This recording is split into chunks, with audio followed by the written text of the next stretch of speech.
baduta, ya anak baduta bawah usia 2 sampai bawah 2 tahun. Anak bawah usia 2 tahun. Ini pada anak usia kurang dari 12 bulan mendapatkan imunisasi dasar lengkap. Berarti ada dua asumsi bahwa anak di atas anak usia kurang dari 1 tahun atau anggap aja 1 tahun ke bawah itu ada 20, kemudian yang 43 ini merupakan anak usia di atas 1 tahun. Atau bisa jadi juga 20 tahun ini jumlah 20 ini sebenarnya anaknya memang bukan 20, bisa lebih, yang hanya dapat imunisasi lengkap hanya 20 anak. Kemudian ditimbang berat badan rutin setiap bulan 63. 63. Rutin setiap bulan 63. 63 cocok ya, 63. Tetapi yang perlu disikapi bisa jadi ya benarnya 63 presisi itu setiap bulan itu ya terlalu provok ya istilahnya. Artinya ada hal atau kendala yang perlu dilihat, bukan disikapi, dilihat. Benar nggak 63 ini? Ini data harus real ya. Karena apa? Jika dari 63 hanya separuh yang datang rutin setiap bulan, itu bukan berarti sesuatu hal yang tercela. Akan tetapi di situ separuhnya itu dievaluasi kenapa tidak datang setiap bulan. Itu merupakan jadi PR nanti pemerintah desa, masyarakat desa, teman-teman KPM juga kader posyandunya untuk apa?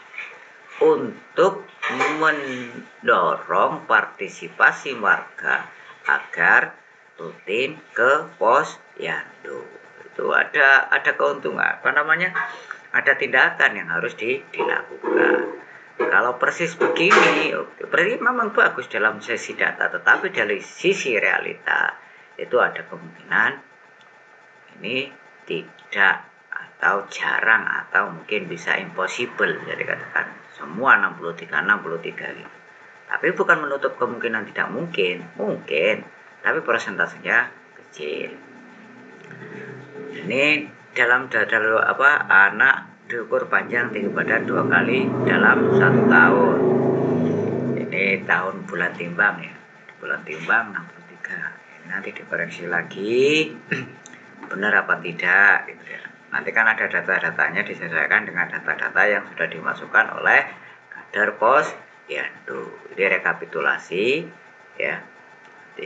Kemudian orang tua pengasuh konseling gizi ada 63. Ini ya. Kunjungan rumah bagi anak gizi buruk, kurang gizi atau stunting itu ada 2. Anak stunting ada berapa? Ada 2. Oke, kunjungan clear. Rumah tangga 0 sampai 2 tahun memiliki akses air minum yang aman. Berarti terindikasi kalau anak tadi kan jumlahnya 63, yang 2 stunting. Kita bisa analisa apakah benar.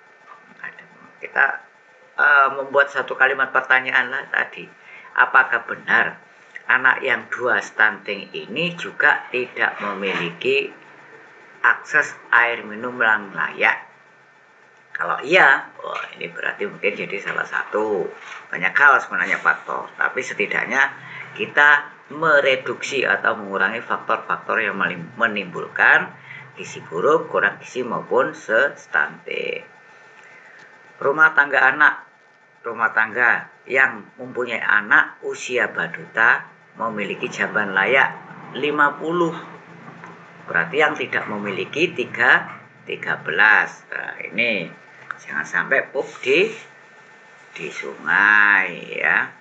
Ini kasihan anak umur 2 tahun ya kan, harus ke sungai atau ke ladang atau gimana, kasihan ini. Ini harus dilihat dan juga direkapitulasi permasalahan dan kendalanya kenapa. Nanti hal ini itu bisa sampaikan pemerintah desa dibantu oleh pendamping untuk menjadi satu usulan. Apakah perlu membuat jamban layak zaman umum atau memang perlu per rumah? Karena trending sekarang itu kan bedah rumah. Kenapa tidak dilengkapi sekalian dengan jamban yang layak? Anak Baduta memiliki jaminan kesehatan, ini 0. Nah, ini Baduta ini jumlahnya 63. Oh, ini mungkin bisa, ini harus dievaluasi lagi, mungkin bisa jadi belum terisi atau belum teridentifikasi ya. Monggo diidentifikasi lagi. Punya anak 0 sampai 2 tahun memiliki akte kelahiran 60 yang berarti yang 3 belum. Orang tua yang mengikuti PAUD parenting, jadi bisa dikatakan di desa itu bisa jadi parenting itu sudah tapi belum jalan atau tidak ada sehingga tidak ada kegiatan parenting. Bisa jadi kegiatan parenting ya, parenting itu kan membutuhkan gedung atau apa yang lebih luas. PAUD-nya di desa tersebut masih gonta-ganti atau berpindah-pindah ke tempat rumah kader bergantian ya. Yang perlu dicermati dari isian ya, kita bahas lagi isian ibu hamil dan anak usia 0 sampai 23 tahun ini, 23 bulan ini atau Baduta.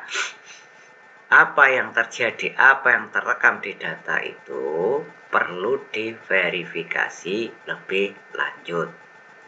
Data kurang tetap diverifikasi, data persis juga diverifikasi. Jangan sampai data di atas kertas sempurna, tetapi realita di lapangan perlu tinjau atau strategi atau penanganan khusus yang harus dilakukan oleh pemerintah desa atau dinas kesehatan atau oleh teman-teman kader posyandu. Urgent perlu bantuan yang memang bisa dilaksanakan atau difasilitasi oleh dana desa. Jadi data-data itu perlu data real, lengkap, komplit, sama dengan data sasaran perlu diverifikasi, validasi, apalagi kurang. Jadi ada dan tidak tetap diverifikasi. Itu yang perlu dicermati. Kemudian pada tabel 4 tingkat konvergensi data. Ibu hamil yang diterima, ini indikator ya, indikator yang diterima, jumlah yang diterima 11, yang seharusnya diterima 11. Oke. Anak usia 0 sampai 23 bulan, indikator 8 yang diterima, yang seharusnya 8. Indikator ini adalah misalkan seperti ini ya.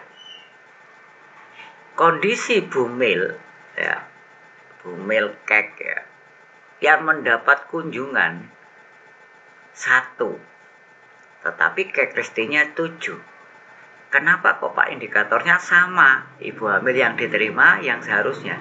Ini hanya indikator saja, artinya indikator ini ada ya, ada prasyarat itu terpenuhi, tetapi secara substansi kalau di prosentase tingkat konvergensi ini belum memenuhi syarat. Karena apa? Karena harusnya yang mendapat kunjungan ya dari kek atau resti itu sama dengan 7. Tetapi yang baru dapat kunjungan 1. Secara indikator value-nya atau nilainya ada, tetapi secara substansi, prosentase, kualitas itu masih belum terpenuhi. Jadi indikator ini hanya menyampaikan bahwa sudah terfasilitasi tetapi tidak semua menerima fasilitas atau akses layanan tersebut. Paham maksudnya ya? Ini sudah terfasilitasi kalau Bu Mega Kristi mendapat kunjungan bulanan, terfasilitasi, tetapi tidak semua karena yang terfasilitasi baru 1 ibu hamil, tetapi bukan yang lain, yang 6 ini belum. Begitu maksudnya ya. Sama juga ini anak 0 sampai 23 bulan itu juga sama. Makanya tingkat konvergensinya ada 53, ada yang 47. Kemudian yang kelima, penggunaan dana desa dalam pencegahan stunting. Nah, ini. Kita kalau di sini membuka langsung aja nggak apa-apa. Kemendagri 60, nyoba di downloadnya ada. Ya, kita langsung live ini. Yang lainnya live kok. Gus itu live ya, ini juga live juga, sama enggak masalah wis.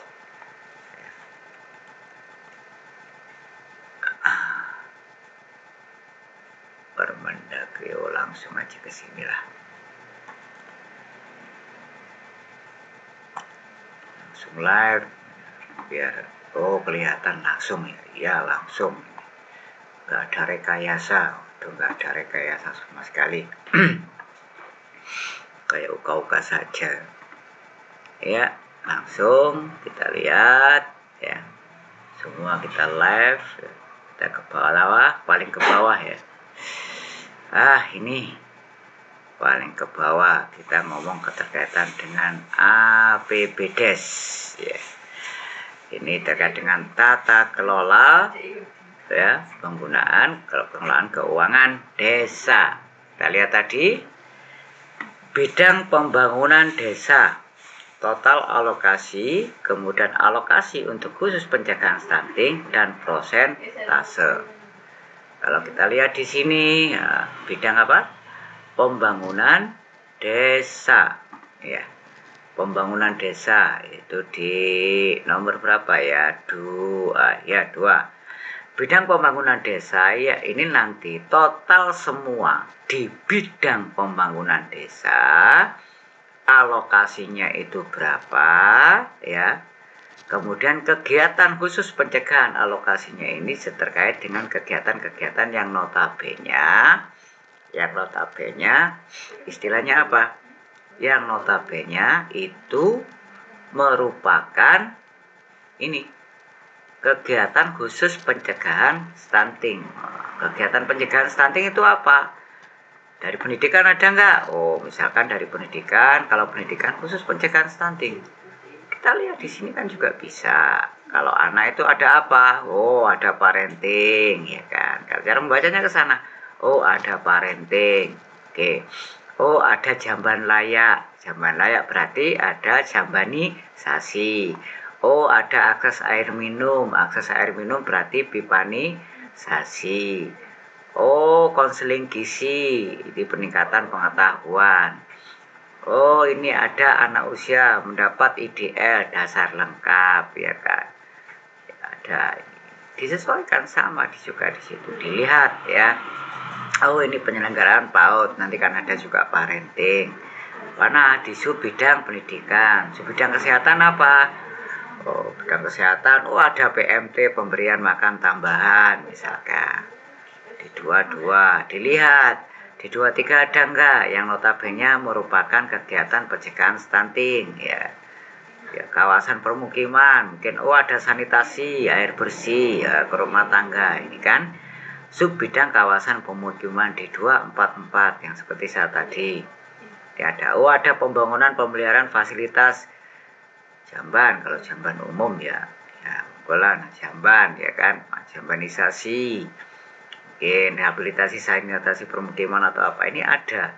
Ini salah satu contoh yang mencegah adanya ada indikator pencegahan stunting keterkaitan dengan tadi pemeliharaan sambungan ya, pengadaan air bersih itu juga termasuk.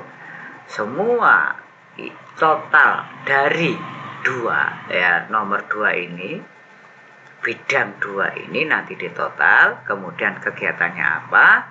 Itu kegiatannya merupakan alokasi dana. Nanti prosentanya akan keluar. Ya. Kalau ini 100 juta, ini 10 juta, berarti 10%. Ini akan otomatis. Ini kan kita hanya cara membacanya saja. Ini kan keluar otomatis nanti kegiatannya ya. Kita cara membacanya. Kemudian kita ngomong yang kedua, bidang pemberdayaan masyarakat. Pemberdayaan masyarakat apa aja yang masuk dalam kegiatan nomenklatur masuk pada pencegahan stunting. Pemberdayaan, coba kita lihat di sini, pemberdayaan ya.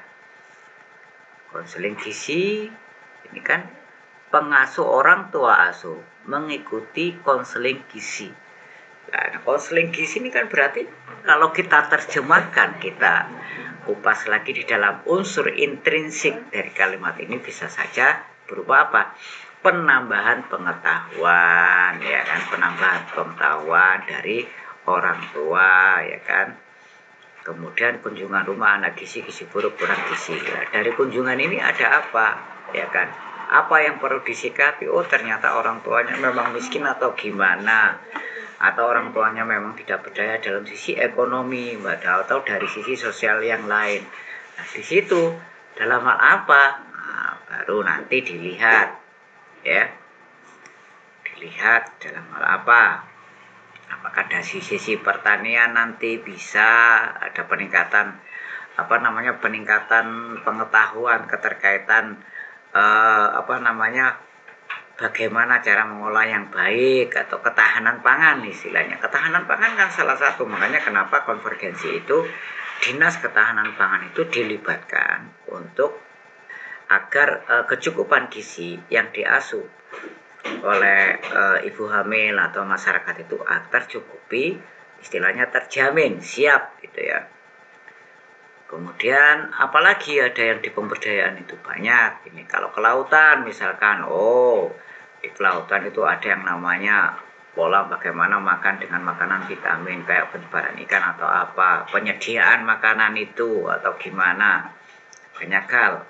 Kritik itu pertanian peternakan jelas, pertanian ketahanan pangan, peternakan mungkin menyediakan makanan lagi dari nabati atau dari hewani, ya kan, dari konsumsi hewani ada. Kemudian ada lagi perdagangan juga ada, ini juga ada yang nyentuh keterkaitan klausal anak, ya, pemberdayaan perempuan, perlindungan anak dan keluarga. Wah, ini bisa jadi pelatihan penyuluhan pemberdayaan perempuan. Artinya pemberdayaan perempuan itu sebagai seorang ibu bagaimana optimalnya mereka agar bisa mengasuh, ya. Ini kan penyuluhan pemberdayaan perempuan itu bisa masuk ke sini toh. Bisa masuk ke nanti ke ini parenting ini, iya kan?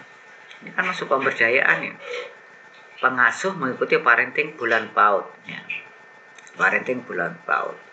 Jadi dalam tanda kutip teman-teman, menerjemahkan peraturan-peraturan itu jangan hanya istilahnya itu harus ada kalimat yang sama. Waduh, kalau harus ada kalimat yang sama, harus ada kalimat yang persis, ya.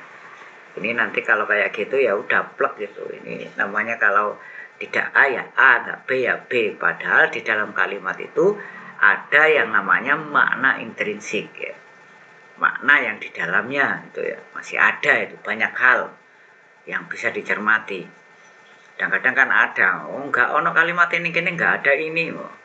Padahal di sini sudah ada, iya enggak ada di sini enggak ada. Ini kan ada misalkan lain-lain subbidang pemberdayaan perempuan dan perlindungan anak. Nah, kan lain-lain dikasih slot. Kalau memang pemerintah daerah atau kabupaten belum bisa memberikan klausal keterkaitan dengan kalimat untuk subbidang pemberdayaan perempuan, perlindungan anak dan keluarga ini, akan tetapi substansinya masuk ke situ, ya masukkan aja langsung lain-lain kegiatan subbidang pemberdayaan perempuan dan perlindungan anak. Bukan dicarikan slot, dia carikan slot, enggak, ini sudah disediakan kok. Kalau memang belum ada judul ya ini aja, masa ditulis belum ada judul itu, ya enggak. Ya, tetap masuk lain-lain subbidang perempuan ini karena belum diterjemahkan ke dalam satu kegiatan, ya. Jadi gitu teman-teman yang perlu disikapi. Oke teman-teman, demikian dulu dari saya. Jika ada pertanyaan silakan disampaikan. Bila taufiq wal hidayah. Wassalamualaikum warahmatullahi wabarakatuh.